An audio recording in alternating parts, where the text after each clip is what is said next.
Hello, everyone, and welcome back to another episode of Fueled by Progress, hosted by me, Mark Joseph Szymanski. We have with us today Ryan Rust. Haven't seen you in a long time, man. How you been? Good. It has been definitely a long time. Yeah. Ryan and I went to high school together, Bishop Cannon, and then we kind of parted ways. Ryan, you're a year older than me, right? Yeah, I was thinking about that last Yeah, time. I yeah, was yeah. like, I think it's a year older. Yeah. Yeah. So we knew each other back then. Obviously, we were high school kids, so you kind of just see each other in passing, kind of maybe different kind of groups and stuff like that.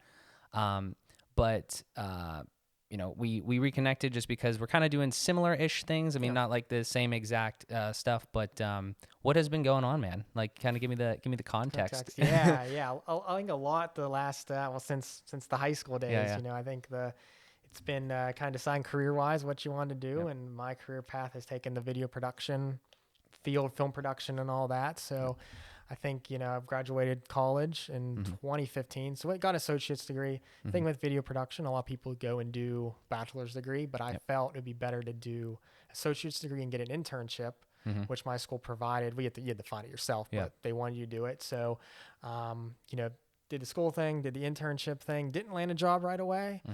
But did some freelancing work, started my own production company. So I did the whole legal Zoom, Firedance Productions, because the main reason I created it is because I didn't want to give my social security number out on film sets. Right. Because when you fill the paperwork, they're like, oh, give us for taxes. And I was like, Right. I don't want to do that, especially if I don't know you. Right. So that was really, I wanted the EIN number. EIN, yeah. So I just have the, I'm all about that. Go. The only time I had to not use it was when I worked on American Ninja Warrior when they came to Pittsburgh, because they were so big. There's like, I just did the social security numbers, like whatever, because it's NBC, so I wasn't going to do anything. But yeah, I did, started my production company, did freelancing, then worked for an ad agency for about, I think, 8 months. And then the place I interned at actually hired me on full time. So I worked there for about a year. And then went back to freelancing again. And then now working at Guardian Protection as their video producer full time. So Nice. So yeah, jumped around a little bit, but honestly, it was the best because you learn tons of things as you go through the field. Yeah, for sure. So like, if we backtrack to the point where, so I know back when we were going to school together, like there was, you were heavily involved in tech. Like, so where would you say that this kind of stemmed from? Where would you say that like all of the, just like your involvement in maybe video production, but just in general, like that was the story, but like where was the, like almost the influence? Can you kind of pinpoint it? Yeah. Honestly, I think, and it's going back to filming high school football. Yeah. I was thinking about that last night. Is like, I laugh every time football season comes around. Like, this is where I got my start, because I remember it. I can remember, we were in high school and they needed someone to film, and then our I guess multimedia supervisor, I don't know what it was titled, but Nick Sinagra said, "Hey, do you want to film football games?" And I was like, "Sure." I was gonna maybe get some experience doing it, and then it kind of took off from there. Yeah. So I think that was the very first staple of really getting me into actually. I mean, at home, I would act things out and things like that because I love movies, but actually going and actually filming something was a whole new world for me. Yeah.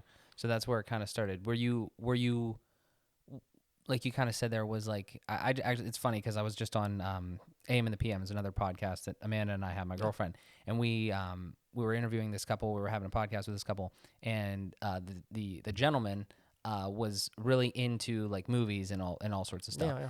Do you think that like seeing cinematography and like being a part of that kind of moves you more into the idea of like, well, this is awesome, I want to make something like this, I want to be a part of it, whether on the acting side or on the production side? Yeah, I think watching movies is such a huge inspiration, and like my favorite movie of all time is Indiana Jones. So Raiders of the Lost Ark. So I'm like, when my dad showed me that when I was younger, and like, you're like, I don't know, you just kind of get a fixation. I love movies, and I want to see how this is made. I love behind the scenes. I'm obsessed with watching, as soon as a movie comes out, I'm like, what's the behind the scenes? Because you want to see how they did it. And I think when I was younger, seeing how they did it kind of excited me. And, doing the high school thing, but then also filming my own short films with my friends. Even high school, we did a whole bunch of us film some stuff together. And that was more like, it really fires you up because I want to do this. I want to do more and more. So I think that all kind of just build upon each other. Yeah. What was the experience like? Because obviously with the stuff that I'm doing now, I kind of like, as a preface, like I'm trying to kind of relate to it. And, as we talked about before we went live, like there's a lot of things that I'm learning just from kind of doing it on my own, like with these projects that I'm doing. What were some of the things that they had you do in college to get you ready for Like, what did they teach you? Was it more like project based, or was it like theory based as far as like how to do certain things and just how to be a better like videographer, editor, all that? Yeah, I think a lot of the great thing, the teacher we had at the time, he's no longer there. He went somewhere else, but he really wanted us to focus on one, if working as a team, but also being able to do a lot of stuff by ourselves. So they taught us what I do a lot today of like the one man band show. You learned it there. So those kind of classes, learning how, hey, you need to learn everything. And a lot of kids don't understand it nowadays. It's like they think, oh, I'm just going to do shooting. That's it. But in a real world, that's not going to happen. You're going to be doing a lot of different things. So by them teaching us, pretty much you learn everything. So you might not be good at everything. And I admit to myself, I'm not the best audio person or motion graphics person, but I still know how to do them if they need done. So those were really big parts, I think, at school when they taught us. And then also the internship. That was another big thing that I'm glad they had, because I wouldn't be here or doing what I do right now without that internship. Yeah. What are like the parts? So you've mentioned so far, like almost like different like pieces of something that you could do for a project. So there's shooting, there's audio, there's videography. Kind of like break it down a little bit so maybe we can like attack different ones. Sure. Yeah. So I mean, the normal structure for any kind of commercial or feature film or anything like that is, you got your director up here, and you kind of got your assistant director, then you got your writers, your producers, your executives, associates. The producer lineup kind of goes people that are basically just funding the movie. Executives could be like if the Warner Brother executives, because they're overseeing everything, and then you have your just regular producers. Like I'm a producer, and we can maybe jump into that one there. And then you got your cinematographer, your assistant camera, your grips, your PA. So it kind of just works its way down, kind of. But number one, director, and then the lowest would probably be a production assistant. Gotcha.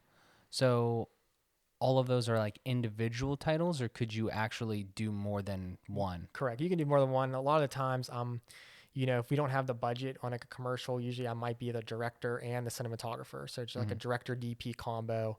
For smaller stuff, if it's just like interview based, like tomorrow I'm shooting a documentary on the side, and I'm the only one there due to kind of COVID. I don't want to have anyone else there. So I'm doing the shooting, the directing, the audio, the lighting. I'm doing it all by myself. So you can really sometimes, if you have no budget, you can just shrink everything. Yeah. But when you have a lot of money, you can just really expand it and like alleviates all the pressure on you. Right.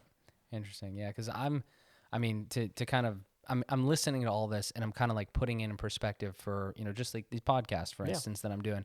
And it's like, that's really interesting. Like the one man band aspect of it, because, I kind of obviously am doing that now, but like I would love to relieve some stress, like from like, cause like, you shoot the episode, right? And there's not like crazy production here, obviously, but like you do that. And then you have to, take the files, you transfer them to your computer. As we were talking about before, we edit and like DaVinci and stuff like that. And then you have to do all that production, upload it, well, the audio too and everything. Like there's a lot there, nothing crazy on my end, but we do all that, and then we upload to YouTube, and then you have to promote it too. So like, there's a lot there. I'm gonna ask a selfish question, and like how would you, as a maybe like the most synonymous thing as your production company, right? Let's say like for tomorrow, like you're something that's freelance. How do you go about finding people to fill those holes?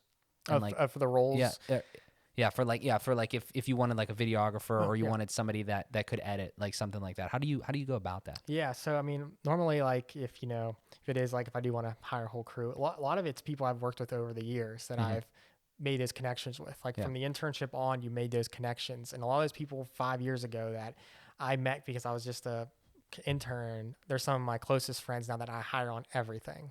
Like the big thing with film production and commercials and all that is you kind of get your A team together and you want them for everything. Right. A lot of directors of movies, like Christopher Nolan, I can't remember his DP's name that did Tenet with him, but he's done Dunkirk with him and Interstellar with him. You kind of collab together, what you want, and you kind of just carry on. But a lot of them, just knowing people. But sometimes I go out and I just ask people that, other people that maybe are not involved, like, hey, do you have some good PA that you might know that you would think would be good for this? And that's kind of how I go about it. Now, especially so we have this documentary shooting tomorrow, but then I did a film competition hosted by Rode Microphones called My Rode Reel. I've done it every year except 2 years. And this one I had to go out and find somebody to do I need some help with it. So I used company called Fiverr. I don't know if you have heard of Fiverr. Yeah. Using that to get my voiceover artists because it's an affordable rate. And then for the sound design, this is kind of getting knowing somebody. My old sound designer from my old job, I hired him to do it.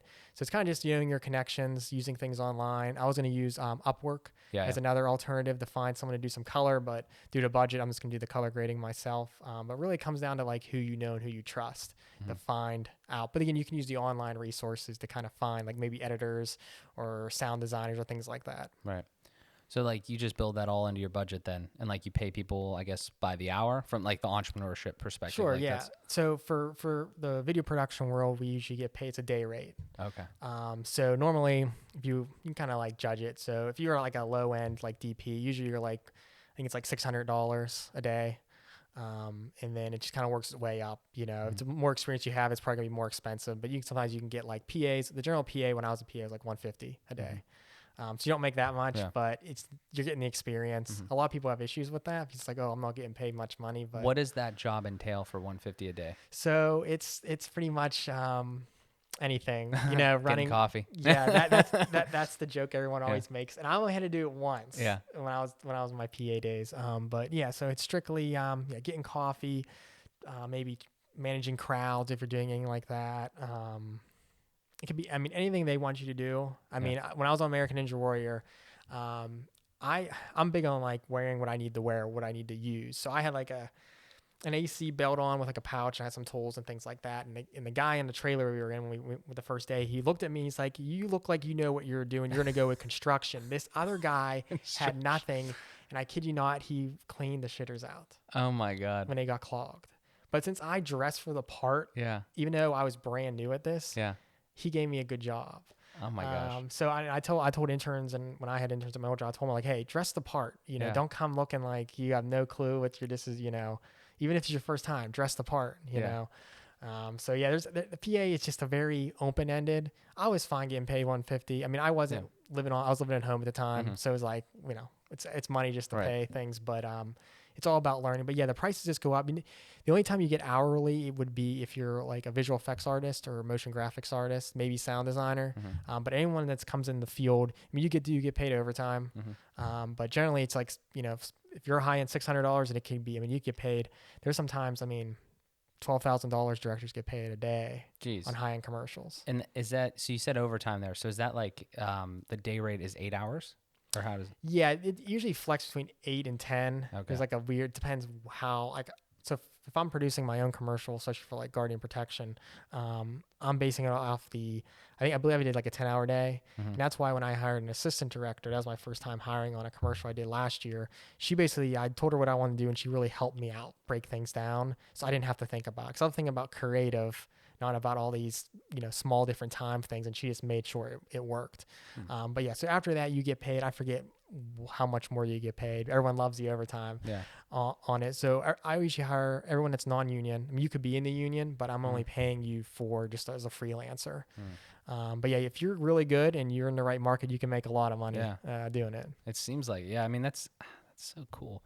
Like people, I at least me, obviously I'm not educated on this. I just feel like people look at stuff, like they look at, you know, videos and productions and stuff like that, and they see the finished product, but there's so much underneath that you just explained, and I'm sure that was just the surface. Yeah, I mean, it's just it's things you learn over the years. I mean, if I couldn't do what I did today 5 years ago, I would have been like oblivious, you know, and it is a lot of stress. I mean, sometimes like when I did my last commercial last year for Guardian, it was like I'm directing and producing. So I had to make sure their meals were ready. That's one big thing. So you got a crew of 15. You got to make sure everybody says what they want to eat. You know, you got to make sure it gets picked up on the right time. The order's right. The order went wrong. Chick-fil-A never got the order. Oh my! So I'm there at 9:00 at night, sitting down with the manager at Chick-fil-A and Cranberry, going through my whole entire list, making sure everything was right. Oh my God! You know? I didn't even, like that. Where did that was crazy. Where did that even come from? Like, so you were the. Let's backtrack a little bit. Yeah. So that was a commercial for Guardian. You said so, and that's why you're working for them, like the production. Yes, I work full time for them as their video producer, but then they came to me and said, you know, here's our idea, here's what we want to do. And then I kind of formulated the idea, made a more, and I'd get pitched it to them, and they're like, oh yeah, let's do that. And then they asked me, did you want to hire a production company or do you want to do it yourself this time? And I was like, I'll do it myself. So then I became the director and then the producer on it. Interesting. So I'm interested. I'm so interested in so many questions. Ask away. So like you were there. You're full time there. That in itself, we should probably tackle that. But like, we got to go back to the Chick-fil-A thing for now. So like you were on a commercial. Is this a 1 day thing? No, we did 2 days for that shoot. Okay. It was pretty extensive. So you're shooting for 2 days, and I still want to go even further, but we got to tackle this Chick-fil-A thing. So you're saying that like you as the director, like you're the man that's controlling everything. Yeah, right? yeah. You had to do things, even like make sure people got fed. Correct. Yeah. That's crazy. Yeah. So the first day, I think everything went okay. I woke up, I'm waking up, ass crack of dawn, going to Panera after order online the night before, picking all their breakfast up, getting to the house, then handing it to the assistant director and the PA, and they take care of it. Then I can focus on creative. I'm kind of doing the prelim stuff. But then the second day, well, actually, hold on, let me go back. Actually, there's more than the Chick-fil-A. Jimmy John's. So I ordered Jimmy John's. How many meals are you feeding these people? So so that's the great thing about everyone loves about film sets. You get breakfast and lunch, and you get crafty. And what crafty is I went to Walmart and spent like $200 on snacks. Oh my gosh. So you got everything. Everyone knows when they work with me, I'm going to have goldfish and Starburst on the table. So basically, you set up like a table and you just you go throughout the day like, hey, I'm hungry. Let's get a snack. Wow. That's the film life, you know. Gosh. But I ordered from Jimmy John's, and apparently they never got the order either. Yeah. And so I had to call Jimmy John's. They said their computer wasn't working. So this another thing. This was like at midnight when things decided to get everyone's orders, and then I had to call another Jimmy John's and finally got all pairs. Like, hopefully this is done. One issue. But then the second day, that's when the Chick-fil-A issue happened, and they just never got it. And I'm like, well, I need it. So like 9 o'clock that previous night, I'm drive up there, and I'm sitting with I told the manager, like, hey, listen, like, I need all this food tomorrow, you know? And honestly, I think I gave him a good review because she was so nice. She's like, okay, here, let me sit down with you. And we went down like list by list to make sure everybody had their food. Yeah. Cause I got people, and I blame it on my one friend, Jim, who was gaffing that day. He wants some special Chick-fil-A thing. And I'm like, dude, can you just get chicken nuggets or something? It was a pain, but having to worry about that stuff does suck. I'm baffled. Like, I just can't believe that. I mean, I understand it. Like, but I guarantee you that anybody watching this that isn't educated is gonna be like, what the fuck? Like, why is the director in that case? Is that normally like a director's job? Like, or is it? It's the producer's job. But since I was double dipping as the producer and director, I had to do it. Gotcha. So like, does a producer? I've always been confused. What does a producer do? Do they like make sure that everything goes well? Do they also produce like back end things like on the like editing or anything like that? What's the producer's role? So it kind of jumps between, I guess, where you work and what production house. At least for me, I guess for this instance, producing is, well, we'll go back a little bit. My first year at Guardian, we did a fire TV spot with a production company called Vinegar Hill in Pittsburgh. And I was the producer on it, but I hired them. So that came with like a director, assistant director, another producer. And basically for that producing job, I was like the in-between. So I had my bosses, the client, and then the production company. And I was in the middleman. So I'd go up to them and talk, okay, if they didn't like something, then I would talk to the production company director and say, hey, they didn't really like the way, could we do this different? So you're like the middleman. You're like, because they just suck at telling them, like, they'll just say, I don't like that. You can't do that. You gotta like, hey, maybe try doing like this. But I mean, in a production company, you may be doing that kind of stuff. And then you also may be like ordering the food, doing the budgeting, and then kind of supervising post-production. So making sure everything is aligned up and things like that. So it can be like so many different things, but you're never, I mean, you could be running coffee too, if it gets down to it. Yeah. But you just get paid more. Yeah. That's crazy. That's wild. We got to go. I don't even know. Again, there's just so many, there's so many more things that I'm like interested in. At Guardian, let's go back to that. Yeah. I'm interested how the relationship works at Guardian. So how is Guardian a really big company? Like, yeah, so we're a smart home security company. Yeah. We're based out of Pittsburgh, but then we have, I'm probably terrible, probably not accurate on this at all, but maybe 12 other branches, maybe more. So we're on pretty much on the East Coast. So like North Carolina, we got, in Ohio, Texas, we have different branches and everything like that. I've definitely heard of them, and I know they're significant. So like, are you the only one, or are you just doing it for that branch, or how does that work?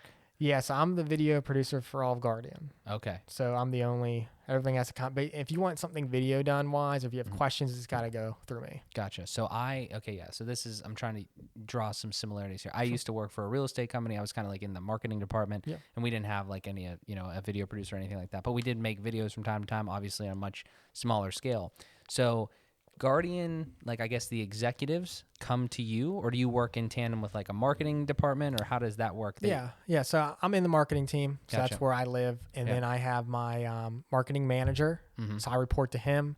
And then my marketing manager reports to the vice president of marketing. So that's kind of the chain. Usually the ideas are kind of coming from the VP and the marketing manager and myself, maybe. We're kind of, us three are pretty much the collating the ideas together to formulate them. So that's kind of how the structure is. Sometimes the president of the company might have something that he wants done or has a question about, he'll come to me. But yeah, everything is pretty much Guardian wise done in house. Other than the fact, so Guardian is actually owned by Armstrong group of companies, which they have Armstrong Cable, real estate. They own some food restaurants and things like that. But so they have their own video production team up there as well. So sometimes we'll use them for things if they need it done, but pretty much everything Guardian wise has to go through me. And the big thing about that is mainly because I have my own look and feel of how I shoot things, and they want to keep it consistent. Yeah. So it always funnels that way. How does what's the job actually like? Like, are you in the office all the time, or are you just or is it, you mentioned, like you said a couple times, like last year you did like a Guardian commercial. Yeah. So I'm assuming the way that I understand TV to work, like, are you not always, like, you're filming like commercials maybe semi-frequently, like just like one a year? Is it one a year? Yeah, I mean, it's pretty much comes down to the budget. My first year there, budget was a little more flexible for that kind of stuff. So I think we did a 30 and a 60, but we just recut it. And I think we actually fit that all in one day of filming. Wow. Which was insane. It was a pretty large, extensive budget. Probably that's the biggest budget they ever done. So before me, they've never had a video person. So I was walking into nothing. I had a cube and no equipment, nothing. So I had to kind of tell them, here's what we need to order. Here's what we need to get. Interesting. We have a studio. So we have two offices. We have our Pittsburgh branch. It's all on the same street in Warrendale. And then we have our main office. And the studio's in the Pittsburgh branch. It's pretty, it's about, I think, smaller than the garage space here, but it's pretty significantly big. But, so we have that. But then, right with COVID, I'm working from home. But, I'm usually in that cubicle. I'm usually editing some kind of small social media videos, maybe for the social media manager, or doing customer story videos. It could really be anything that they need done, and it's pretty much all there. And in commercials, like, if it's budget, it might be just one or two, or maybe like a web ad or something you run on pre-roll on YouTube. So it could very flexible budget wise, basically. Gotcha. So like a couple bigger projects, like you would say, maybe like per year, per budget type thing. Yeah, I think next year, we might have lined up two projects, two big ones that we've been wanting to do, and now we're just finally getting around to them. So I think about two. And then the rest of the time, you're kind of doing like just smaller things like clips and stuff like that. Yeah, like I hate them every time I do them, how-to videos on how to change a battery and things like that, and it's boring. It's content though. It's content, and anything to help our brand out. I think we did a TV spot. I did all at home for COVID. So basically I made did a video, like a selfie, explaining people, here's how you need to do a selfie video for me. And we sent it out to a select few people throughout the country, and them doing like, hi, kind of just telling me, hey, we're keeping safe, we're keeping you safe and things like that. And I kind of mashed it all together, and we had a TV spot, within a week. So we did something real small, but we put it out on TV. So it's just small things, medium things, big things would being the TV spots and things like that. What is a normal commercial? What's the timeline on that? I think the fire one we did my first year, I think that was about maybe 2 months, like 2 months with prep, shooting, and post-production. With the fire one is we shot a bunch, and then, we did I didn't do the editing. So the production company did, Vinegar Hill. And then we decided we wanted to do some fire, like real fire on it. So had to do a visual effect so they couldn't burn down someone's house. So we hired another company in Pittsburgh called Animal VFX, and they did the Downward Dog. They ran on ABC for a while. So they've done some insanely high-end stuff, and they ended up doing the fire for us.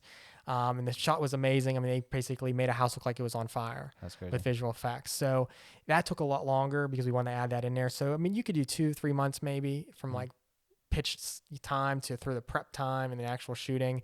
And like the spot we did last year that just ran on like pre-roll and things like that, I think that was about 2 months for that one. What is the prep time? Because I think that's often overlooked. Because like, you know, when I come on these podcasts and stuff like that, that's one thing that I don't really. Obviously, I have some idea of who I'm talking to a certain degree, right? But like what is the like? There's a huge amount. Like I'm assuming the day that the shoot is, you know, like almost exactly when and where and how things are going to take place, or like what is the prep? Oh yeah, the prep is you just sitting and you know, setting everything out and just focusing on, okay, I need to do a schedule. Well, first thing coming up, okay, what's my budget? And taking that, okay, who am I going to crew? What am I going to rent? Because, I mean, you're hiring this crew member. You got to figure out how many days you're going to be paying them. Then there's like prep days. So like before you even shoot anything, you got to go to the house and scout it out. So you usually take your director, which would be me in most cases. Then you're going to take your DP, which is director of photography, cinematographer, and your gaffer.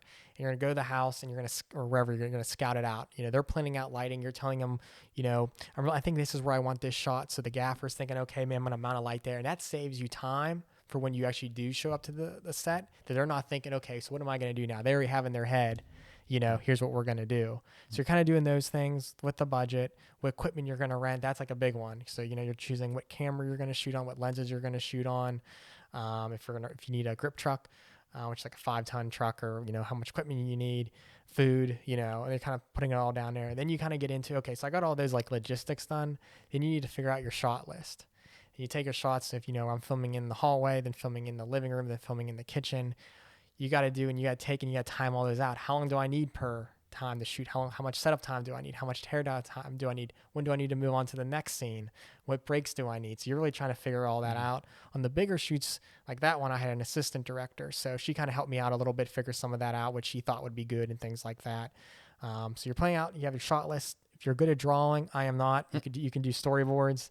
I'd help get, you know, visualize what you want. I did some mock-up ones. I kind of had people stand in where I wanted. I took like a photo. I was like, okay, I think that's what I want for that angle. And then, just kind of preparing everything and making sure you get your clients, my boss's approval with everything. And then you're on to shooting. Wow.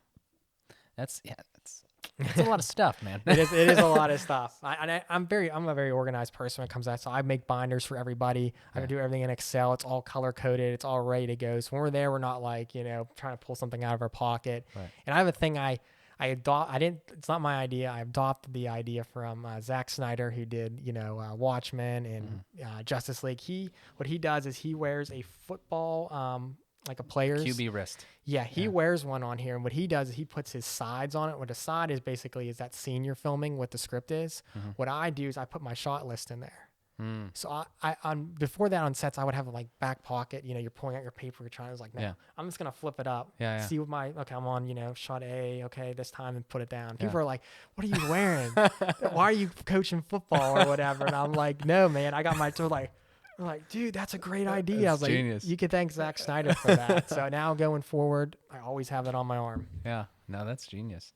Where do you get the I think there was one part in there where do you get the actors? Like, how does that get sourced? Yeah, so for the one we did last year, we just used like a tech that was internal. Just we used him, and I think we used our VP's wife and her daughter. So it's like that's easy. But if you want to go bigger, like the fire one we did, we actually got real actors. They cost a lot. Yeah, it's a significant amount of your budget, but we went to a casting agency with a production company, and for me, it was the first time actually doing it, being on the producer end. We actually sat down, and they came in and they acted for us. Wow. Yeah, we gave them some just like told them like, hey, we want you to act like, you know, your house is on fire, basically, and you know they had to, you know, there was times where I want to laugh so bad because people gave that. You're like, oh my gosh, and we're just like looking at each other. But they filmed everything for us. I can't. love it. I think maybe it's Doherty Casting. Maybe Mm-hmm. I can't remember. It's downtown. Yeah. But yeah, they had a camera set up where they filmed it all, so we could review it afterwards. Yeah. And I made notes like who I thought was good, maybe, and things like that. But yeah, that's the casting experience right there. I know it's a huge amount. Especially, I guess once you become an actor, it's like you can charge people for, like, I mean, if you just use random people, like, I mean, do you even pay them?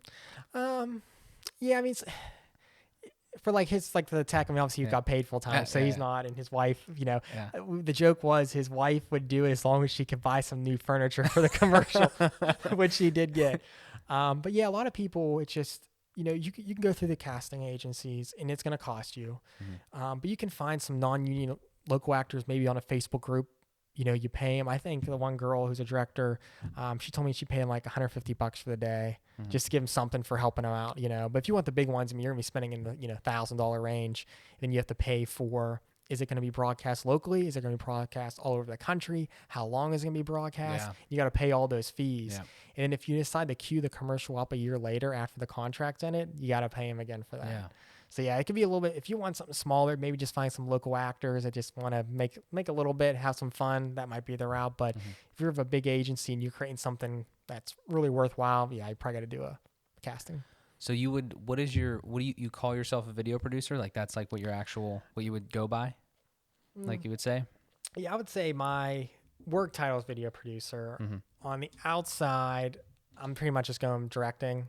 Okay. So narrative / documentary director. That's pretty much my new, for over the last year, my focus has been on. Gotcha. And if you're a director, you could ultimately be everything. Is like, I mean, if like for instance, like tomorrow, like if you're shooting, like you're going to. Yeah. Tomorrow, you know, we were going to shoot this, I think 2 weeks ago, something happened. So now we're back shooting it. And I mean, I could probably talk a little about if you're okay, what it is. Yes, absolutely. Whatever you're cool with. Yeah. So, it's a documentary, and it's about, I mean, if you're here in Pittsburgh listening to this, or maybe Officer Brian Shaw, who was killed 2 years ago in New Kensington. So he doesn't want his name mentioned at all anywhere, but the executive producer for this, he is a police officer, and he is kind of forefronting it with me on this. And he knew Brian Shaw that passed away, and we're basically interviewing Brian Shaw's brother. And basically just going what happened that day and how he overcame those challenges. And then we're interviewing his wife as well. And then I think we'll be going to interview the New Kensington police chief as well, and doing some where Officer Shaw died and things like that. So it's a lot of touchy, very emotional, very impactful. But we're planning this to be a series. So this is the first, and we have 2 possible lined up as well. And we're going to try to get them on Amazon Prime just for free. We just want to get it out there. We want people to watch it, understand. And now with all the days especially nowadays with people not really trusting in police officers, you know, really, hopefully this will really hit home with people that, you know, something like this, it affects their families, affects who they are. And, you know, there's a lot of challenges they have to overcome. Absolutely. Yeah. And you're going to do all that in one day as far as the shooting goes and everything? Mostly, I think we have to go back to, if we do the New Kensington stuff with the police chief, that'll have to be another day. Gotcha. But we're doing everything with his brother and his wife all tomorrow. So that'll be one day. And then it's a one man band thing. So it's just me. Doing audio, lighting, and everything. But you know, when you schedule yourself, I told him I want an hour and a half of time just for me to set up, and then Brian's brother can come, and then you know, the wife and all that. Right. Yeah, I imagine that's quite. I mean, obviously the content there is significant. Like it's not just like you're messing around. Like that's impactful stuff there, and especially if you're gonna film like almost like a docu-series. Yep, exactly. And then put that on like Amazon Prime. Like that's legit. Like what's like, I don't know if that is like, what's kind of like what would you say has gotten the most traction, or like your biggest piece so far that you've done? Do you think that has the biggest potential so far? Yeah, I think everything I've done so far is kind of leading up to something like this. You know, I've worked a lot on, I love documentaries. I will say this, I don't watch many documentaries, maybe like History Channel regardless. So I love movies, but I love shooting them. I love the true story, making you watch something that's real. You know, I did a short film for that My Road Reel 2 years ago, called The Last Inning. It was like a baseball short. It was like 3 minutes long. people loved it because it felt raw, it felt emotion. Some people like, I think my dad told me he cried during it. So I love people hearing that. So I love taking emotion. So I was like, okay, I need to take that cinematic emotional feel into documentary work and telling a true good story. So yeah, I think this is my hopes. This was be the biggest one I've done, impactful wise. This first docuseries, episode 1, I guess you could say. Gotcha. Like I said, it's 3 episodes. We're really hoping. My goal is, and I think he doesn't care. He's like, I just want people to know about these stories and get it out there. And I really want it to pick up. I want someone to pick it up. Yeah, that's kind of the goal. If they can distribute it and we can make money off of it, have a budget to have a full crew and everything, like that's awesome. Sure. and it's good exposure for me. That's really what he wants, people exposed to stories, but he wants exposure for me because he actually has his own YouTube channel called Officer 29. And basically he reviews his everyday carry, what rifle he uses, what vest he uses. He has his own shooting range in his backyard, so he kind of shows drills and things like that. But he's trying to grow his YouTube channel, obviously, so this will premiere on there as well. So yeah, he's just trying to. Hopefully I can make something out of it, and it's a win-win for everybody. Yeah, absolutely. That's dope. And you're doing that under your production agency, right? So Firedance. So you're building that portfolio. Is that Firedance? That's yours? Firedance Productions is mine. Okay. I've seen Ryan M. Rust Films. Is that so? How does that work? What's your schema there? It's tough because I like Firedance. I've had it, for 5 years now, and I just it's so tough. I love this Ryan M. Rust Films. So I even have an own Gmail now for that.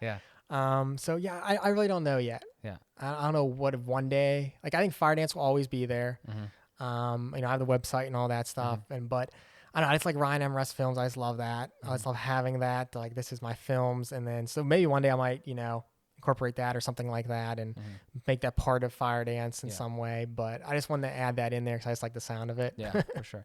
How is I'm very interested in this because I know a lot of people that come on the show, a lot of people that I know, like they have obviously full-time gigs and then they have like a side hustle, right? And it's no different like in your case, but you're literally doing, maybe sometimes they're like working at like a restaurant and then they're building like an e-commerce business or something. Yours is you are working as a full-time like video producer and then you have your side thing. I'm interested. Has anybody ever given you any shit for that? Like, does anybody care if you do stuff on the side at all? No, I mean, especially now with, I think people have learned that it helps you grow. Yeah. Even with some, all of a sudden work for a home security company has nothing to do with video other than me making videos for them. And I think they love to see me do stuff. Obviously it helps them out. The more I do, the more creative things I figure out, the better I can make their stuff look. But no, no one's ever like, hey, you can't be doing this kind of stuff. I think in the film world, unless you're competition, they just want you to grow. You can become better at what you do, more knowledgeable. Do you think, give me your top competitor for Guardian. Top competitor? Oh, I mean, I'd say ADT. I think ADT's the big one. If for some reason ADT came to Firedance and said, hey, make us a commercial, what do you think Guardian would say? I think in my contract, I don't think I'm allowed to do that. So I think non-compete. I believe it was something about I can't go to like another security company or something like that. I gotcha. And I don't know, the line of where, it's through Firedance, it's not through me. It's kind of like it's probably you don't want to do that. That shady business. So something like that would be kind of like, I gotcha. But I think the goal originally when I made Firedance, like maybe one day I can make that a full-time production company. Yeah. But the thing about nowadays is you gotta be realistic, especially with COVID. Is like not people are movies aren't happening. Production companies are going under, or they're just furloughing everybody because they can't afford to pay because they're not paying the bills. And one day it'd be nice to make documentaries, make enough money. You make a documentary for 1 year. Yeah. You have enough money to save up for the next time and live and everything like that. But the video production world, to live freelance is very difficult unless you have those contacts and you have tons and tons of work. Yeah, it just keeps coming. Yeah, because like you said, there's, especially now, you never know what the world's gonna throw at you. Exactly. And I don't know how. Like, how do you just continue to get clients? Do you market it at all in any way? Like, I mean, obviously you have social and stuff like that on your website, but do you actively market your production agency right now? So I guess we'll kind of step back. So 2 years ago, I decided to kind of rebrand everything. I had my friend who I went to college with redid my logo. I got polos made up. I was pumped up. Yeah. Because what I wanted to do then was I was like, okay, I'm a volunteer firefighter. We have to get into that, by the way. I love movies. And there's an issue, people aren't becoming firefighters anymore unless you're paid, but no one's becoming volunteers. So I was like, well, maybe I can create recruitment videos, recruitment films. So I reached out, I made, did my website all fire related. And I found I was like, I got to find the first one. You just need one, you know, they'll pay you some money. So the first one was South Fayette's Volunteer Fire Department, and they paid me some money, and I created a recruitment film for them. And then I kind of took that, rebuilt the website, made an Instagram, Facebook. I did Facebook ads, Instagram ads, and people were contacting me about it. A lot of people, and I understand fire departments don't have much money, and the budgets had to be a little bit bigger because I had to pay people to help me out. And it kind of just didn't turn out. I did 2 total. I did South Fayette's and Sullivan Smith, their fire department, like a recruitment film, and that was kind of it. It kind of just died off because I don't think people really had the funds. That was through Firedance. Through Fire, I ran everything. I paid everybody through Firedance. I mean, I had a bank account, did everything legally. You got to do for that, and it kind of just didn't really pan out. But now I'm coming back and just doing narrative and documentary underneath Firedance. And I do think, though, you never know. They might see the road, my road reel this year. I decided to, with COVID, I was like, you know what? I'm going to take the footage I shot 2 years ago with South Fayette and recreate something with it to a true short story to captivate people. And I think people may see that now and be like, hey, maybe they want a recruitment film now after they see this, after these 2 years of learning things and recutting things, doing my Ryan cut of it. Yeah. You never know. So it's still the side thing, but you never know, one day it could turn into something bigger. Right, for sure. Yeah, I mean, I like how you pivoted the business, or at least who you're targeting in a sense, right? So instead of just the recruitment videos, there's kind of a little bit more there. Obviously, I think it's always good to kind of, just keep your options open. And I think do you think that your style changed? Do you think now you're a little bit more into documentaries, narratives types things, and that's kind of attributed to it? Yeah, I think the style of how I like filming and how I like people to light it for me and how the raw approach the feel, I think it will be even more now for if I do a recruitment film or anything like that. So yeah, I think just all building it really is. And it's okay. I feel that you started one way with your production company, then you changed it, and you might change it again. I mean, it's all about growing it, and you have the work to show for it. So, I think this right now is the right way. A lot of people have told me hey, that stuff's really good, man. You should do more of that kind of stuff. So people are telling me that. I think I should just kind of stick with it and see where it goes. Yeah. So, let's dive in to the firefighter thing, because I'm interested in it. When did that start? How did that start? What's the origin of that? Yeah, so that started back in 2008. I was in 8th grade, but since I turned 14, so I was a year. I got held back a year, so it obviously was 14 already. And I was at my church, and the guy there was I think he was in high school. He's like, hey, do you need volunteer hours for stuff? And I was like, oh yeah, I need them like we all do. And I don't think they do that anymore nowadays. But I was like, yeah. He's like, well, hey, you can come down to the fire department and be a junior firefighter. And I was like, oh, well, I like backdraft. That's really cool. And I always wanted to be a fireman. And so I was like, so I went down there, and since I was 14, my mom had to come with me, and they gave me the tour, and I kind of sat with them, and I kind of got the vibe, and then I kind of just became a junior firefighter. So I got the gear and everything, and I would go down the station, hang out. And then you kind of take classes. It kind of still is. You take essentials, which is just 3 different mods. And then you take your live burn, which is your 4th one. So actually have a building on fire and you go and put it out. That's called the live burn you have. So yeah, since 2008, since I turned 18, I became a regular firefighter, and due to COVID and work and everything, I haven't been down there as much, and I moved away from the fire department because I used to be in the same township, but now I'm not. So it's kind of hard to get down there for calls. Right. But I mean, it's been a blast doing it. It's changed my life of who I am, what I do, how the respect you have for people. Because at a young age, you learn. You got your lieutenants, then you got your captains, and you got your chiefs, and you gotta honor that chain of command. And you learn early on this is how things are done. Yeah. And it definitely changes your life. That's for sure. That is something that I'm extremely unfamiliar with, so we should dive in, maybe for my sake and the audience's sake. So you were a junior firefighter, and then do you rank up at 18? Yeah, 18, yeah. So you become, legal age, yeah. Yeah, gotcha. Okay. So during that time, I imagine, like you said, there's a lot of training and stuff like that. What are some of the actual details that people probably don't know other than firefighters come and do that? I'm interested in a lot of different things. So first one is probably the most basic thing. So it was volunteer. Correct. You're not getting paid. Not getting paid. No. Volunteer. No benefit whatsoever. No, you're like just showing technically. up. Technically, like, you're just showing up. Yeah. Okay. So, so like there's a lot of intangibles, like you said. Like obviously there's invaluable things. Like you're learning a lot. That's not what it meant. But like as far as compensation stuff like that, it's just volunteer. Volunteer, correct. So you're doing that. What is it like? How does it actually work? Like, I'm also like even as stupidest question as like how often are there fires? Like how often did that like happen in the in the township that you're in? It varies. Actual fires, like actual full house on fire, maybe you get 1 or 2 a year in the township. If you're in the city of Pittsburgh, you're going to get a lot more because it's a city and it's just how things are. If you're if you're in New York, you get like one every day. It's mainly fire alarms, carbon monoxide alarms, things like that. Anything that can be someone burning some food on their, oil or something like that. So actual fires, maybe 1 or 2 a year, but normally it's just a lot of fire alarms and things like that. Just people burning stuff. Yeah. And walk me through sort of like what it actually is like. So, I mean, it's volunteer. So, in the sense of like you're not like really like are you on call at certain times and then it's like whenever your pager thing goes off, it's like you have to rush out, I guess, if you can. Like how does how does this work? It's pretty much you're on call for ever. It's optional. If you want to go, you want to go. If you don't want to go, you don't have to go. No one's forcing you to do that. I mean, the right thing would be is to go. Also, me living, I'm 15 minutes away now from the firehouse versus being, I think, only like 8 minutes. Yeah. So there's a big gap in there. It's time intensive.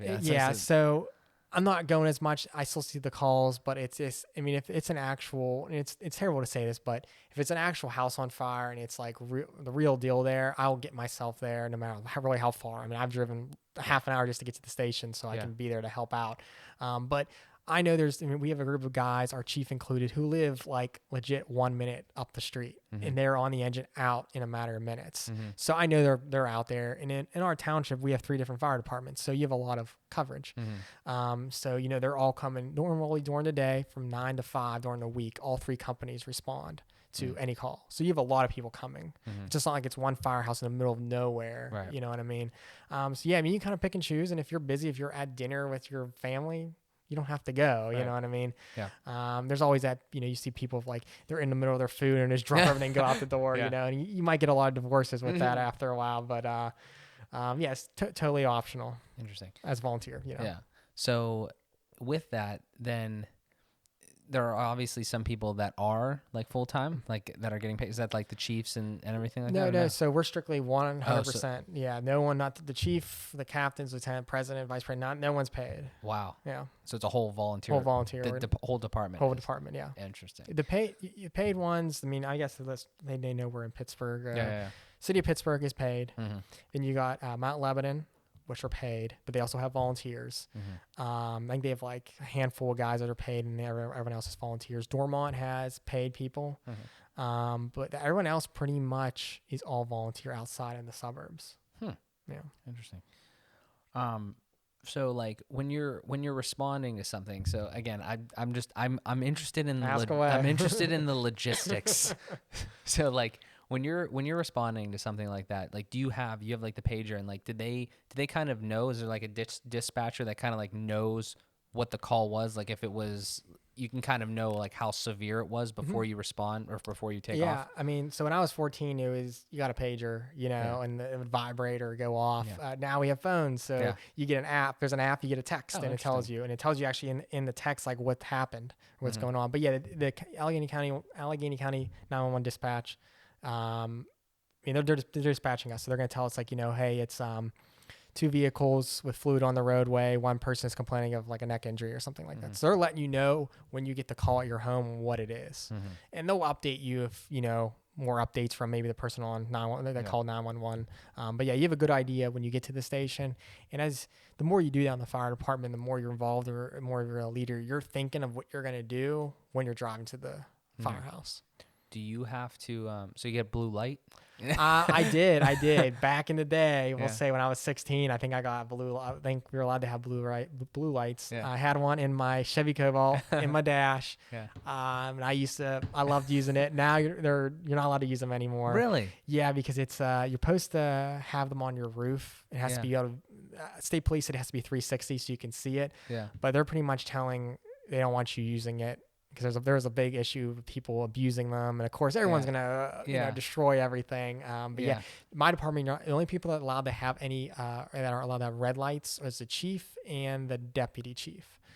So everyone else you just drive in your car. So you have to obey like traffic laws and shit. Yeah. Oh my God, that's no fun. No, it's well, you know what the fun is when you drive the fire engine, then you can have a little fun. It's crazy. That's wild though. So like the one of the other questions that I had, do you have to like respond if you're going or not? Like, so you just like disregard it? Yeah, we have an app that you can say I'm responding, and then we have a computer in the fire department that says who's responding, and you can see, hey, here's who's coming, here's on the board. But yeah, I mean, I have right now. I think I'm just active right now, you know. Yeah. But if I go away, I'll sometimes just hit not active. Yeah. You know, since you know. Another random question. Yeah. When you say you're responding, does the app have like a GPS thing where it shows like how close you are to the station? Oh, it shows. Well, so I drive the fire engine, and I'm not the best at knowing like where things are at. Like no one does. If you don't live in the township and you even grew up there, unless you really know the streets, it's going to be tough. So the app that we have basically it's like a GPS in your phone, like Google Maps, and it'll show you where you need to go, and you can see where it is. Yeah. And then in our area, we have all the fire hydrants on it, so I can zoom in and see where the nearest fire hydrant if I need to lay a line or something for a fire. That's pretty cool. Yeah. How many big fires have you been in? Like what's like the juicy story? The juicy story.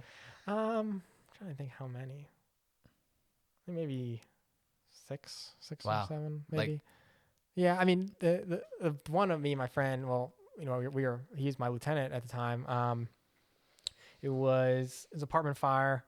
We pulled up. I think we're like the third engine there, and when we were pulled up the hill, you could see the first floor with the fire shooting out.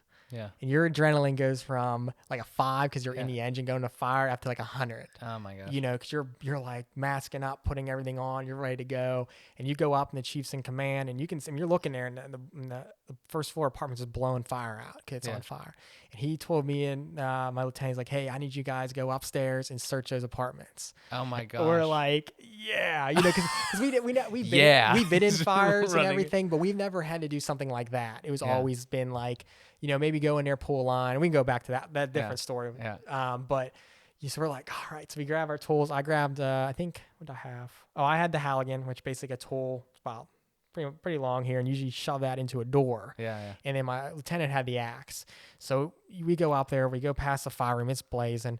We go up the stairs, and it's all smoke, so you can't really see anything. And I checked the door, back of my hand to see if it's hot, and I was like, no.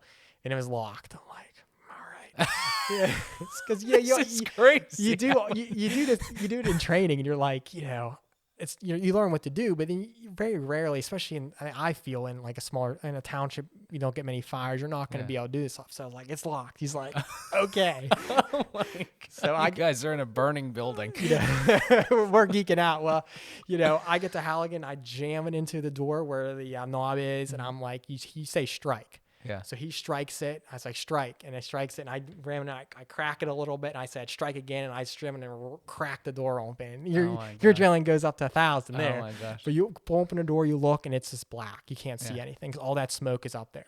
So we had to search. We didn't know if anyone was in that room. So I told him, like, hey, he's like, you know, you go left, I'll go right. So we just kind of split our ways and went around the room. And with that is, you know, it is. I mean, yeah, you're kind of pumped up because you just cracked the door open that you always want to do, but then it gets serious because you don't know if someone's, you know, passed out in there, and it's, you know, it's black. You can't see, the lights on your helmets don't work. So you just got to keep your hand on the wall and kind of search. And we just kind of searched the whole apartment, didn't find anybody. You know, you check underneath the bed or in the closet or in the bathtub because that's sometimes people will go in there. And then we went to the other room, we checked, and we didn't. We came downstairs and told them, hey, there was nobody in there. So Jesus. Yeah, that was a pretty pumped up one for us. And then like the one we had I think a few more years prior to that was a 3, like a duplex, I think it's called, maybe a 3 triplex. Yeah. They're all on fire, all of them. Yeah. And we had to go in the house next to it because the fire was reaching up into it. So we go up there. I think it was my captain at the time. So I'm pulling a hose line, going up the stairs, and we're on air and everything. And we get into the attic, and I kid you not, it starts to sway a little bit. And I was like looking back at him, and he's like, I think we should go. And I was like, that's a good idea. So we were like, we're out of here, back down. And, the problem with that fire is the gas line caught fire next to a car, and that caught everything on fire. And I think it was arson it turned out to be. But yeah, I mean, you have those moments. I mean, I've never had to make like a life-saving grab or anything like that. I know there's some other people in my department that have, and I've been there for a long period of time. But overall, yeah, I mean, it's just some people can't do that kind of stuff. Yeah. But as long as you get the right mindset, I feel you're fine with it. Yeah. That is unreal. Yeah, it's like you see in the movies. You see it on Backdraft and Ladder 49, Chicago Fire. You see all that stuff happen, and you are going to do similar things like that, you know. But it's all you're helping people out, and I feel you're making yourself a better person with it. Absolutely. Yeah, that is ridiculous. I don't know if I could do that. Like you said, there's definitely certain people that probably couldn't.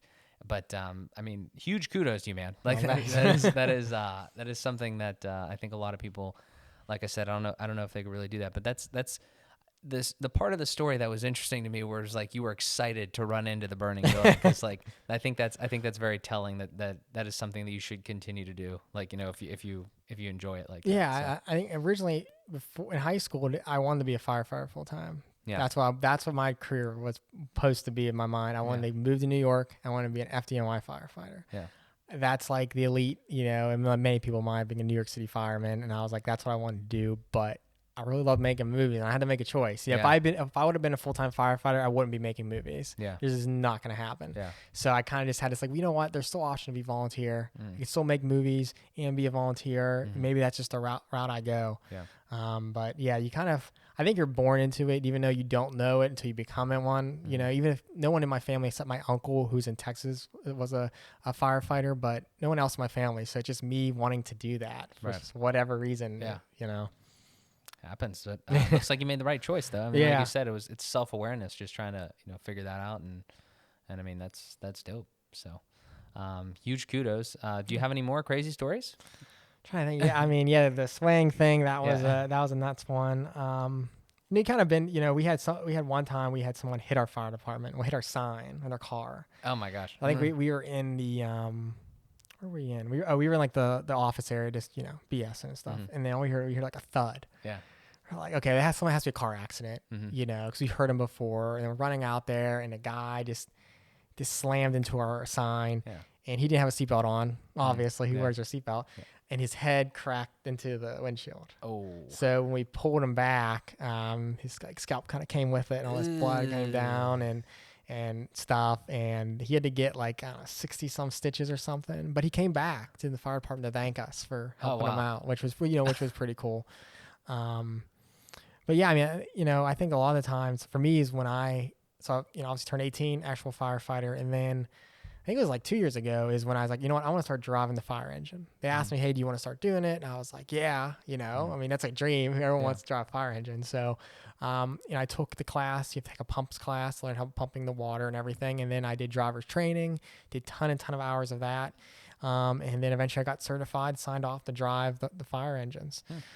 So, responding the calls on the fire engines, when you're first starting, it's a very cool thing, but they're big rigs. There's no side, rear view mirror. It's just your two side mirrors. So that's it. And you got to back it into, having, this much room on each side mirror to back in the garage. So it takes a lot of practice, but that was a big step for me is, you're probably a firefighter, but then you can start driving and pumping. That's pretty cool. Yeah. I mean, I imagine that's got to be pretty fun. Like, what's driving a fire engine like? Is it like you get to throw the woo-woos on? You do get to throw, everything's down at my feet. So in the one engine, so you got everything, foot pedals is where you left and right, you get your siren and your horn. Oh, wow. But it takes, it's a lot of fun. And you're like, oh, this is awesome. But it's very serious because you're a very heavy, long vehicle that's filled with tons of water that you can easily flip it over. And you have all these tools in there, and you kill someone with it if you're not careful. And I mean, when you're driving on the road, you're taking up. When you drive a car, you got your two yellow lines and your white line. Your car fits easily in there, but a whole fire engine takes up that whole space. So when you turn, you got to make sure you turn wide and don't clip anybody or any other cars or things like that. So it's a very serious business when you start driving. It's fun to hit the horn and the sirens and I'll give a little. The day I got signed off. is my deputy chief told me like, hey, you know, so what he did was he took a Mountain Dew from the machine, cracked it open, he put it on so in the fire engine, you got like where I'm sitting, and then you kind of got like a console area where it's the kind of opening of our radios, and then the officer seat. And he popped open the Mountain Dew and set it on like the area. He's like, don't let this move. So, because if it spills, he's like, if you spills, you're fail, which I don't think he would. But I drove all around the neighborhood, didn't spill once. Yeah. So that was kind of test. But then we drove pretty far out, and then we're driving, and then we get a call. And I was like, oh, he's like, you're the driver. I was like, okay. So he actually yelled at me for going too slow. He was like, you know, you could go faster. I don't want to spill the Mountain Dew. I do, exactly. So that was pretty cool. Like that was like, you know, and your heart's like racing. It's your first time, you know, driving. But I definitely took it seriously when we did the classes and my driver's training and everything to really pay attention. And you just got to feel the engine, I feel, when you drive, because you're driving something so long and big. You just got to feel where it goes. And the more you do it, the better you get at it. Yeah. That's wild. You're a man of many talents. And it helps it because there's air brakes in it, just like a tractor trailer. So you don't always have to, you don't have to always pump your brakes. Because when you're coming down a hill, you hit the air brakes will kick in, which is like a different vibe. But yeah, it's I haven't driven one. That's all. I'm always worried. I go down to the firehouse, and my luck, I'll be the only one to be able to drive. And I haven't driven in like 6 months. Yeah. And I'm like, oh crap, I gotta drive again because I gotta put this all back in my head. Yeah, you might need to take a few practice spins. Exactly. Yeah. Let me swing around the block guys, then we can go to the call. Oh jeez, but that's fun, man. Like I said, I don't know. I don't think I could do it, but huge kudos. Thank you. Huge kudos. If we swing back to the videography, I know we missed a couple things that we were talking about earlier, and one of the biggest ones was like, so you do like obviously production, everything, one-man show on your own thing, Guardian stuff over there, and we talked about it a little bit, like we said before we went live. It was you're trying to give back now a little bit too, right? So you said that you mentioned that you have been going to PTI and like kind of talking to the students. So talk a little bit about like how you got to that point, or how just what was your really your ambition or your influence to kind of give back to people that are in your shoes like 4 years ago or whatever the time was. So yeah, honestly, I think it goes back to like even the fire department stuff. As you get older in the fire department, you have newer juniors coming in, and I just like teaching them. I was like, hey, this is what I learned. This is my lieutenant shared with me. Now I'm going to share it with you so you can be a better firefighter. And it kind of turned into the film side. You know, PTI. So sorry, it's PTI. It was PTI. Now it's PTC, Pittsburgh Technical College. But yeah, I mean, they just kind of reached out and say, hey, you know, we know you're in the industry. Would you like to come in and just talk about your experiences? And then kind of rolled off from that. So I used to go, now with COVID, you got to, you know, do everything on virtual. We did like a Zoom thing, but yeah, so I just go in there and just talk about basically in the beginning of this episode here, I just talked about who I was and where I came from. I kind of tell them that, and I show them my work, and then just pretty much everything we're talking about today, minus the firefighting stuff, is I just, you know, talk to them about it, but I also share with them like how important internships are. So a lot of kids in my class blew off the internship. Like, oh, I'll move back home and I'll just work at some local place, and then they're working at McDonald's right now. Yeah. You know, they're working at Home Depot, whatever. And then no wrong, people can work at McDonald's and Home Depot. That's awesome. But if you went to college for something and you're not even doing that anymore, that's on you for not striving for it. And without my internship, I would have never probably been where I'm at today making the videos I am, because that internship remembered me over a year later when they wanted to hire somebody, because I made that impression on them. It's not like tooting my own horn. It's like, it worked. Yeah. You know, I told me, you guys need to do this. This is something you need to strive for. And especially with, I just try to tell them like their student work, don't ask your friends to be in your videos for your student projects. Go out and hire find some like talent online on Facebook that just want to get out there and get their talent resumes up or something like that. So I just really try to hopefully instill in them something they can actually use, because I feel a lot of them just kind of blow things off, and then they end up not having a job when they get out. Yeah. I haven't heard that specifically from a sense of like, it seems like film, like you mentioned very early on in the episode here, you were saying that you went for an associate's rather than a bachelor's. Correct. And you opted to go to an internship instead. And I feel like that is, I have mixed feelings on like college and everything like that. I went to Pitt and I graduated with an IS degree, and I'm not necessarily using that. I mean, it taught me some things, but the point that I'm making is, I guess dependent upon the industry, it honestly is a lot of times probably better to get some experience in the actual field if you can. Like obviously, if you're a doctor, you got to go to college and you got to finish and everything like that. Yeah. But that is really, from everything that I've heard, I feel like that is like the better decision. It really is. I mean, with PTI only offers associates for video. Mm-hmm. They don't offer anything more. But I think when you kind of, after a while, honestly, like even with me now, let's say, you know, after a couple jobs later now at Guardian, when they hired me, they could care less about where I went to school. Mm-hmm. They just wanted to see my work. Right. And maybe not, that's not all fields. All fields may be different. If you're an accountant or something like that, maybe a whole different ball game. But at least for video, they didn't care. I was like, okay, that's cool. You went somewhere, but what would you shoot? Oh, that's your reel. That's awesome. Can you do stuff for us like that? Yeah. I'm like, oh yeah, of course.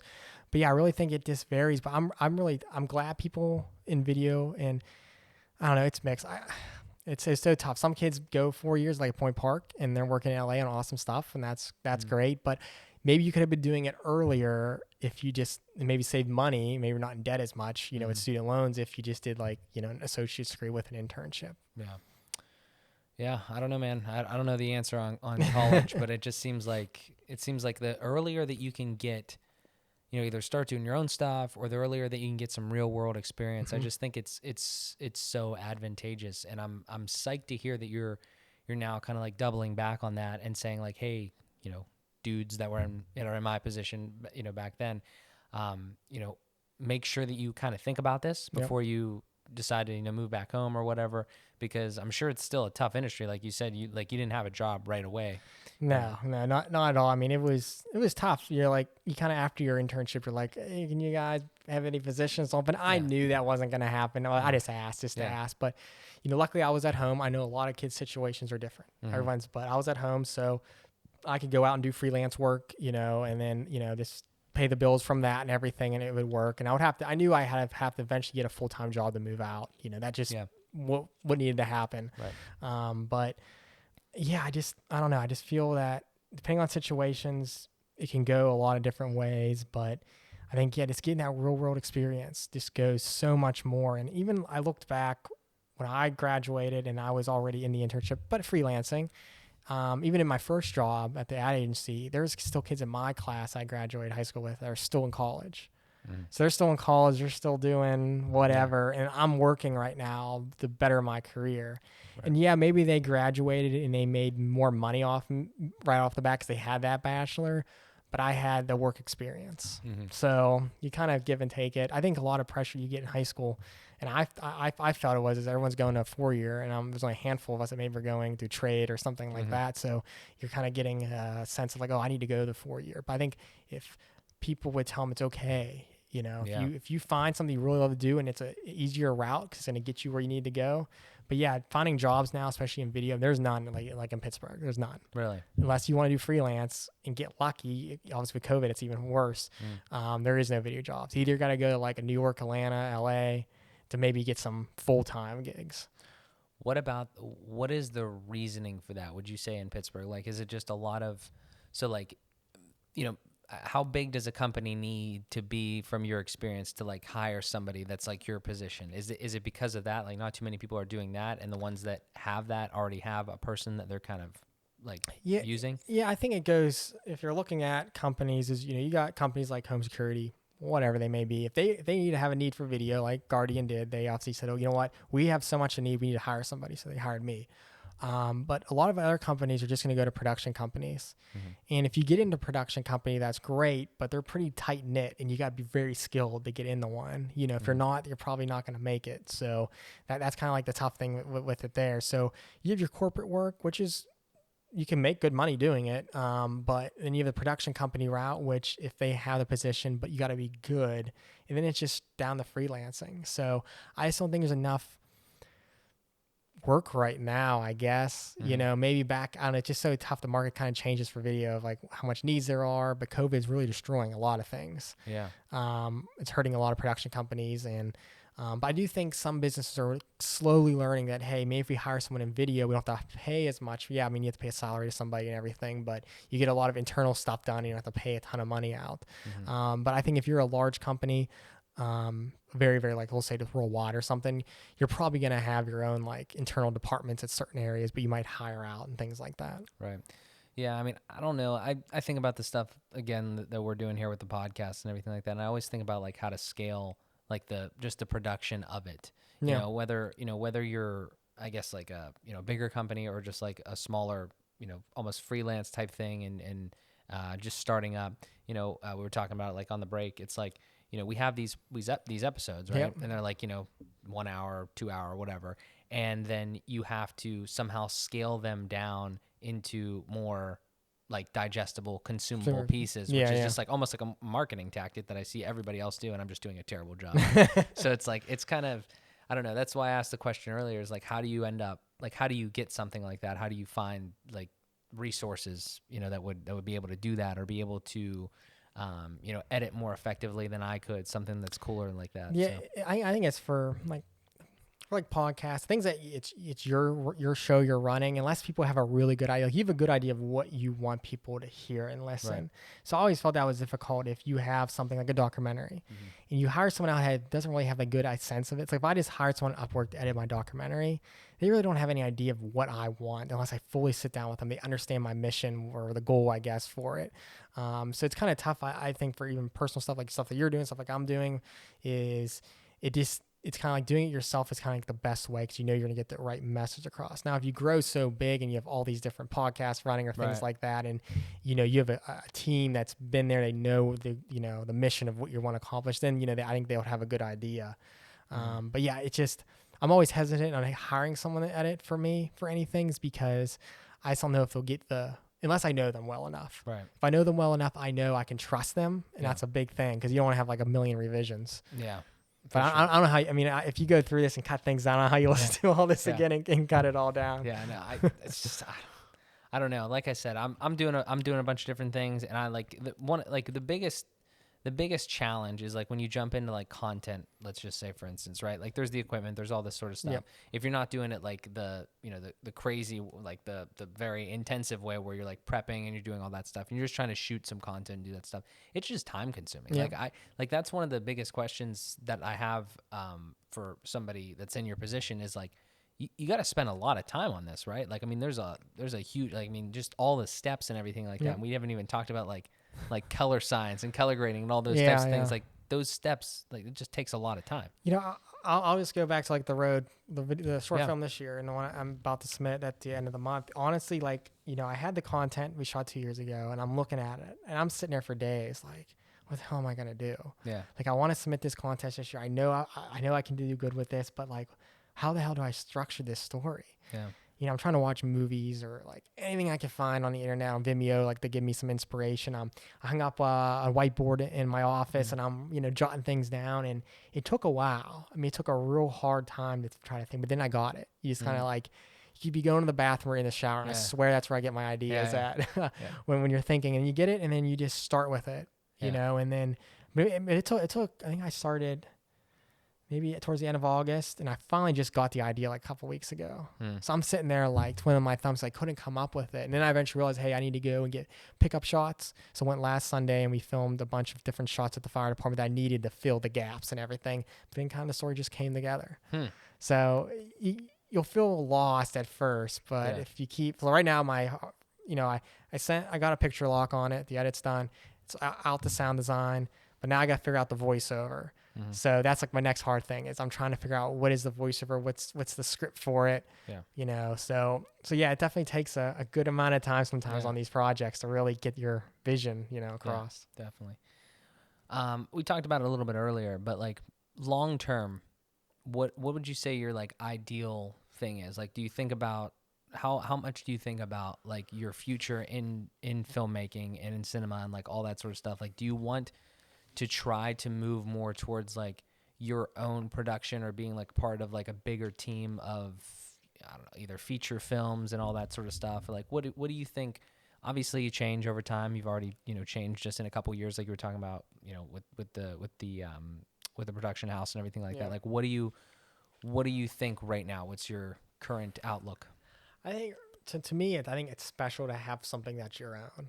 That one day you can call and say like, Firedance Productions was mine. It did really well, and I think always just having something that's mine. I always want to have Firedance. if it's not as big as what everything else I'm doing, that's okay. But at least I could say it was mine. But I just really just want to direct documentaries and narrative work. That's really, if I'm hired through an agency where I'm like a pool of directors and then they find the right project and I get sent out on it and do it. But I don't want to do the 9 to 5, you know, job. I want to be able to go shoot a movie for 2 months or a documentary for whatever length, come home and then get ready for the next one or take a break or whatever. That's like the dream is to be so flexible. You focus 2 months or a year or on a project and then you take your break and then you go out and do your next one. I think a lot of filmmakers, you know, want to do that. I'm not really taking the conventional route, I guess. You know, you can go and work on a movie set and work your way up the ladder, which a lot of people do. And that's awesome if you want to do that. I don't want to run coffee. I don't do any of that crap. You know, people tell me like, oh, that's, you know, well, that's just the way or that, but you can do the route. I think the route I'm going, a lot of people do, you create amazing work, get it out there. And hopefully the one day someone will see it and be like, I want to hire that guy. And then it just goes. Yeah. Have you ever thought, or is it an option? Like, how do you make, are you making content obviously now for clients and stuff like that? But if you wanted to make your own content, would you just make that almost for a portfolio? Like if you didn't have clients, like you just had like a story to tell, could you do that? Could you put that on like a Vimeo? Could you put that on a YouTube and like somehow make, I mean, I don't know if like ad revenue would be like a sin to put that on cinema content like this, but like, what, like, is there other ways that you could also do that that's not just client based? Yeah, I mean, I think a lot of stuff we do, even like the documentary, like that's pretty much just like we'll call it a passion. I mean, he asked me to do it, but I know he's not even paying me. I'm just doing it because I want to do it because it's a portfolio piece. It's just something to add there. I mean, I have a Vimeo and I'll get it out there, and I feel eventually once I have work and it's good, but starting with like this fire one for the road competition and this docu-series, I feel like I'm gonna have a lot of great content to kind of infuse together. And then after that, I feel like I'm really gonna try to get it out there.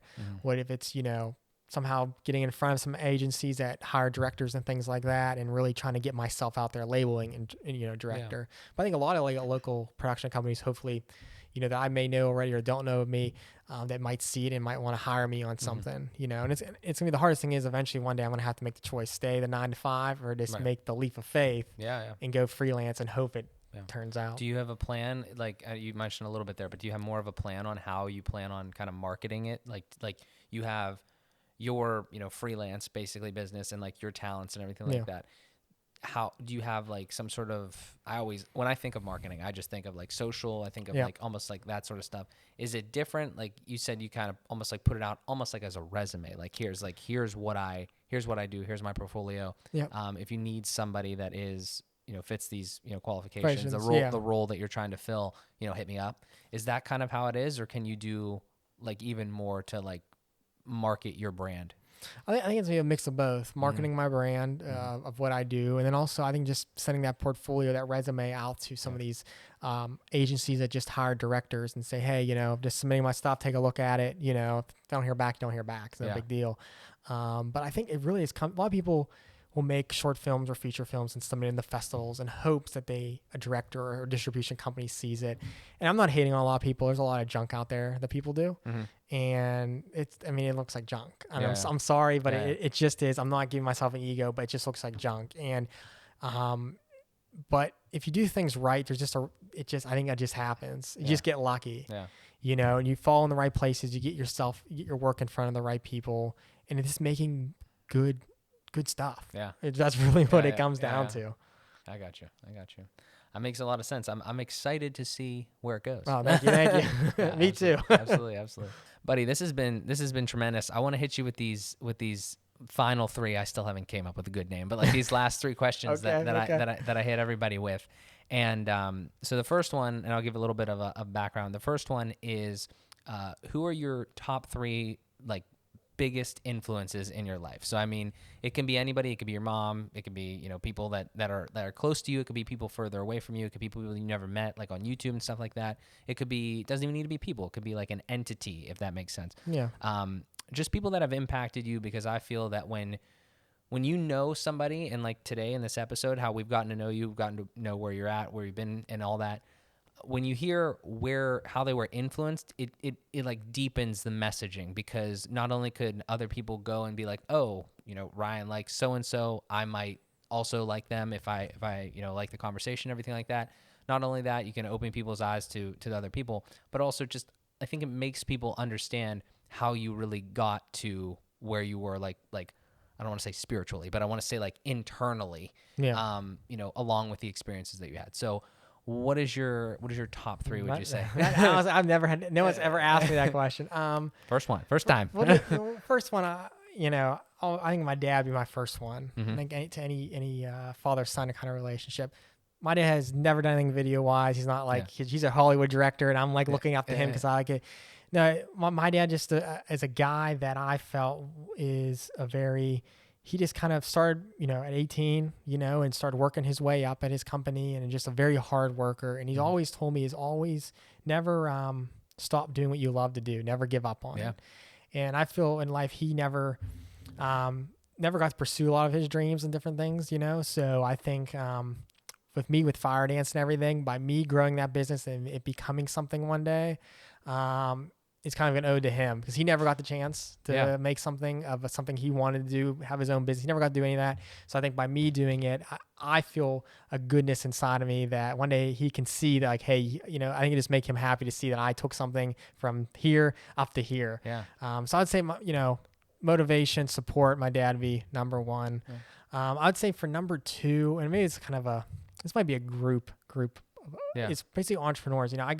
Let's go all the way back to like the Henry Fords, Andrew Carnegie.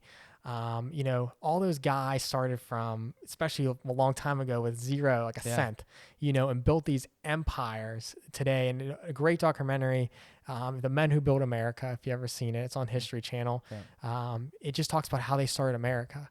And every time I watch it, I get so much fuel inside of me, because I was like, that's what I want to do. I want to create something, even if it's in video, create something that's going to last, that's going to create an impact amongst people. And those entrepreneurs, and I'm going to even throw like, Elon Musk into it, and Jeff Bezos, all these guys have started from nothing and built an empire of what they want. And it just seeing what they do just inspired me. I love space, so obviously, and I love Amazon, obviously, but just, I don't know. I'll read articles all day about, Elon Musk and see what he has done, and, how he structured things and create his business. And I don't know, just watching what he has done, it just definitely inspires me. It's like nothing to do with video whatsoever. But I think it's just all those entrepreneurs that self-starters, I think it just gets me excited about what you can do, and you just can't give up. And then I think the last one would probably just be filmmaking wise. And I'll jump to two people. We'll do first Christopher Nolan, huge inspiration. I love his work. Since he started, when I first saw, I think the first thing I saw of his was probably Batman Begins. Once I saw the Dark Knight trilogy, and then I, went back to see like Memento and The Following, stuff that he created like back in when he was in film school.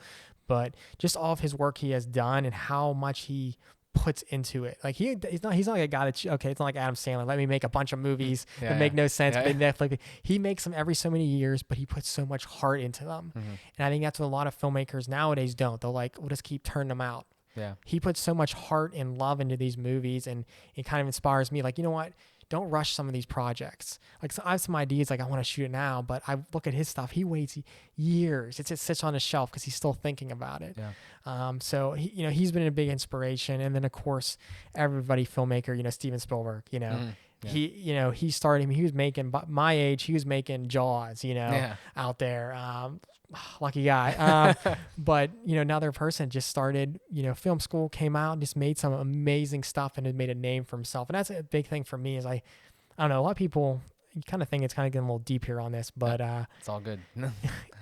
In life, you think about, stuff that you're doing, right? You're trying to make a name for yourself and a brand, and you're growing it. And then I'm driving sometimes with my girlfriend back to her parents' house, and I look on farms, and like I'll see these people, I'm like, that's all I know that means a lot to them, but that's all they're ever going to be. Like, no one's ever going to know who they were. Yeah. They could die tomorrow and the paper, and that's it. And it kind of bothers me to know that one day we're all going to die. It's obviously, but I want people to remember who I was, what I did, and I wanted to make an impact. When Steven Spielberg dies, everybody in the world forever is going to know who Steven Spielberg was. Same with Christopher Nolan, Elon Musk. Yeah. Everybody, like, Henry Ford, Andrew Carnegie, we know about these guys because they made impacts. And that always bothered me not to do something that makes an impact. Like, I want people to know who I was and what I did, and hopefully it made an impact on the world. Yeah. So that always just been in my mind. Maybe that's, I don't know, that's an ego thing, but I don't think so. It's an entrepreneur thing, maybe, yeah, you know. I don't know. No, I think about that a lot too, and I the way that you articulated that is brilliant. Like just random people. Like you see random people all the time. It's like I don't know who those people are. It's like there's nothing wrong with it, but at the same time, if it's not, it's something. You know, there's something to it. It's hard to put into words, but there's definitely a lot of people out there. I mean, I would say you and me the same way. There, it's like I want to impact people. It's not like I'm like an egotistical narcissist maniac. Like, oh, you're gonna know who I am. It's like, no, I just want to do cool shit, and I want to make an impact on people. I want to help people. I want to do a lot of stuff, build a lot of things, and you know, I would like people to remember me based just for the stuff that I've done, just for the value that I've provided to the world. Exactly. I mean, I mean, you can be a celebrity, you can do whatever, but I feel like the ones that make an impact are always going to be, even though you might have some bad things in there, you know, everybody's human. Everybody's human. They have their down parts, but yeah, you see people and you're like, you go tomorrow and they're just nothing, you know, and it's unfortunate. I mean, I farmers, they might do an amazing job. They supply us the food. That's great, but maybe that's not what they're looking for. But I know at least me and you connect on this page is being remembered for what you did. Yeah. That could live a lifetime, you know? For sure, man. Those are terrific influences, man. And the stories behind it, very, very, very awesome. So, I'll hit you with the next one here. It is, what is your best advice? It could be, you know, related to the content we were talking about. It could be just general life advice. Like, but what is your like go-to advice for somebody that you know, just have kind of experienced so far? Yeah. I would say never to give up on your dreams of what you want to do. I mean, I hit a hard part is after my last job, I got laid off because it really didn't have a need for my position anymore. And that was tough. You know, I'm like, damn, I get this, like, that's it, you know, and no one else was hiring. I could do some freelance work, but I knew it wasn't going to be enough, you know? So I was like, well, what am I going to do? You know, am I just going to go find a 9-to-5 job working in a warehouse or something, stocking stuff? Is this it? You know? And it kind of, for me, you know, and my dad too is like, you know, don't give up on what you want to do. Do whatever you have to do to continue your dream of what you want to be. And I tell that to people now. I tell the students is never give up. As hard as it may get, worse your situation, it's just never give up on it. Because if you love something, you're passionate about it. A lot of people have passions. They just kind of like let them go and they go do something else, but it's always there. But just go after them. Never, ever, ever give up. Yeah. It's tremendous advice. Tremendous advice. I think more people should follow that because that's something that I preach too. It's like, why are you like, you can always get another job, you know? Like, I mean, and you don't even need to quit your job to follow the things you're doing. Just do shit that you like to do. Yeah. Like why would... And it's okay to, I mean, you and I want to do something more than something up here. Yeah. Some people, they're okay with just here, and that's good. Yeah. If that's what all you just want to do is if you just want to make short films locally and that just makes you happy and that fulfills your dream, then go for it. Yeah. But don't just like stop and just say, you know, I'm not good enough. I don't want to do this anymore. Like just keep going at it. And hey, you never know. That one thing can lead you to something even bigger than you even could imagine. Yeah, absolutely. Just self-awareness and just chase fulfillment. Yeah, exactly. Yeah. So, last one's easy, man. It's just a red carpet rollout. You know, it's like, you know, everything that we do here, you know, obviously, thank you so much for coming on the show. Absolutely. We truly appreciate it. Great chat. I know a lot of value here, a lot of value through the audience. What are you doing? Because we want to make sure that anybody watching that has, you know, picked up some value, wants to see some of your stuff. I want to make sure that we have everything in the show notes and in the description of the YouTube video and in the podcast everywhere. Links to everything. But if you want to plug some things, you know, right now, go ahead. Yeah. So yeah, if you want to follow me on Instagram, so I got, he's all over the place. I'm all over the place. I did a day, I think it was last week. I was like, you know, cause on Instagram, anybody could take any name, you know, So I went on my Instagram. I basically took everything that Ryan Rust I could, like Ryan Matthew Rust, Ryan Matthew Rust official Ryan. I took it all because I don't want no one to take it. Took it all. But if you do want to follow me on Instagram and see what film projects, I think it's just on Instagram, it's Ryan M. Rust Films. So that's the main Instagram. You're going to see a bunch of other ones that have nothing, no followers. That's all the ones I made just so no one would take them. Nice. And then there's another one. If you want to follow me, it's private because I just leave it private, but it's Ryan Rust DP. If you want to follow me on there, that's more like personal life stuff. But if you just want to do Steam film stuff, I got on there. But that's my really only like social media, I guess. Anything for Firedance or anything? No, I think that not much right now. Gotcha. Firedance Productions is on Instagram as well. Yeah. But if you want to see like actually my work, ryanmrust.com, you could check out what like actual like finished stuff and things like that. But yeah, I think that's all my social media. I got rid of the Twitters. Yeah. I mean, it's a lot. You have to manage a lot, and it's not really worth it unless you really keep up with it. So. Yeah, exactly. I mean, I think Instagram, you could share cool photos, what you're working on, and things like that. Yeah. So. Well, when you have a manager one day, like a social media manager for everything, then I just need a chef, a driver, and a manager, then we're good to go. There it is. Yeah, but like I said, man, I'll have everything in the show notes. I appreciate it so much. Thank you for coming on. Glad to be here. This was great. I learned a lot. I know our audience learned a lot. And so best of luck, man. Thank you so much. Yeah, same to you. Yeah, thank you. We will definitely have you on before you're in Hollywood. Okay, that works for me. I can't wait. Multiple times before then. But, absolutely. Thank you again. Really appreciate it. Yeah, no problem. Ladies and gentlemen, this has been another episode of Fueled by Progress with our guest, Ryan Rust. Thank you guys so much for tuning in. We appreciate it as always. We'll talk to you in the next one.